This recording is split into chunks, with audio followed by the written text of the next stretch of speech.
একটা সময় গেছে আমার জীবনে সপ্তাহে 2টা হাট পার হয়ে যাচ্ছিল, তাও আমার শাওর একটা মাছ কিনা পারিছিল না। আমি তখন ছতরে ফোন দেয় বলুন ছতরে এক সপ্তাহ থেকে মা মাছ কিনে নি। ছতরে আমাকে সান্ত্বনা দেয়, কি বলিছিল জানেন, আমি যখন বাড়ির যাবো তখন তোমাকে মাছ কিনে খিলামো। এটা কোন সময়ের কথা জানেন, যখন আমার রোজ পেটেতে আসলো। আমার শৌর শাওর তখন মানুষের খামারে কাম করিছিল, মুরগির খামারে। আর আমার ছতর আমার কাছ থেকে থাকিছিল অনেক দূরে, সেই ঢাকা। একটা মাছ খাওয়ার জন্য তখন আমার শখ হচ্ছিল। আসসালামু আলাইকুম সবাইকে, সবাই কেমন আছেন? আশা করি সবাই অনেক অনেক ভালো আছে। মানুষ পরিবর্তনশীল, সময় মানুষকে পরিবর্তন করে দেয়। রোজ যখন পেটেতে আসলো তখন আমার কত কি খাবার মন যাচ্ছিল, আমি কিনা খাবার পারিনি। প্রেগনেন্সির সময় তো কত কি খাবার মন যায়, জানি না কষ্টের দিনের কথা কি জন্য আজকে মনে পড়ে গেল। সুখের দিন আসলে কষ্টের দিনের কথা না বেশি মনে হয়। আমি কোনোদিনই সামুদ্রিক মাছ খাইনি, আমার খালি মন যাচ্ছিল যে সামুদ্রিক মাছ খামো, কেমন লাগে খাইতে। ও মা হঠাৎ করে দেখি শত সামুদ্রিক মাছ অর্ডার করে দিছে। আমরা তো গ্রামের মানুষ, আমরা বিলের মাছই খাই, ওই মাছ খাই আমার অভ্যস্ত। সত্যি কথা বলতে আসলে কোনোদিনই আমি সামুদ্রিক মাছ খাইনি, হাত দিয়ে ছুঁয়াও দেখিনি। অনেকদিন ভাবিছি যে অনলাইনে অর্ডার দিমু, তারপরে আবার ভাবিছি ভালো মাছ যদি না দেয়। তবে আমরা দুইজন একটা বিশ্বস্ত পেজ পাই, যেটি আপনারা ফ্রেশ মাছ পাবেন। Bangla fish market Facebook page থেকে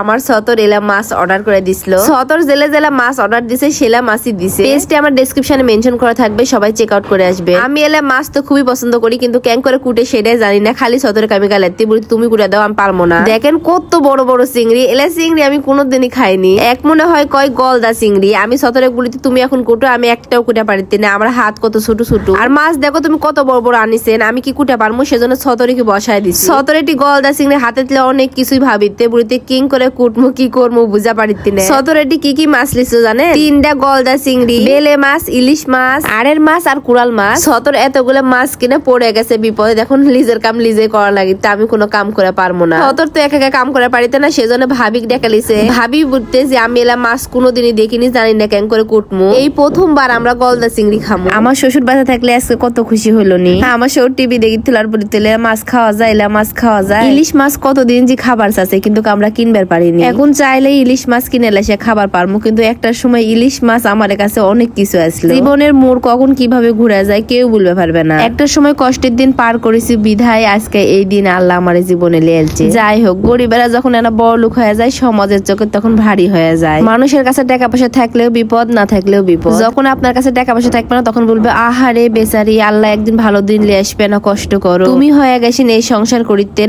আর কেউ হলে জীবনে এই সংসার করলো না। সে আপনি হাজার কষ্ট সহ্য করে যখন সুখের মুখ দেখবেন তখন ওলা মানুষের মুখেতে শুনবেন 2 দিন আগে ভাত পাইনি, এখন কত ফুটেনি, অহংকার বেড়ে গেছে। অল্প পানির মাছ বেশি পানিতে পড়েছে, ওই জন্য বেশি লাপালাপি করিতে। কয়দিন আগেই তো দেখনু ভাত পাইলো না। আপনি যদি একদিন না খায় থাকেন কেউ আসবে না আপনার কাছে। আসবে একদিন, কিন্তু দ্বিতীয় দিন কেউ আসবে। আর আপনি যখন সফলতা অর্জন করবেন তখন কত মানুষের কত কথা। যাই হোক, আজকে ভিডিও এই পর্যন্তই। আসসালামু আলাইকুম।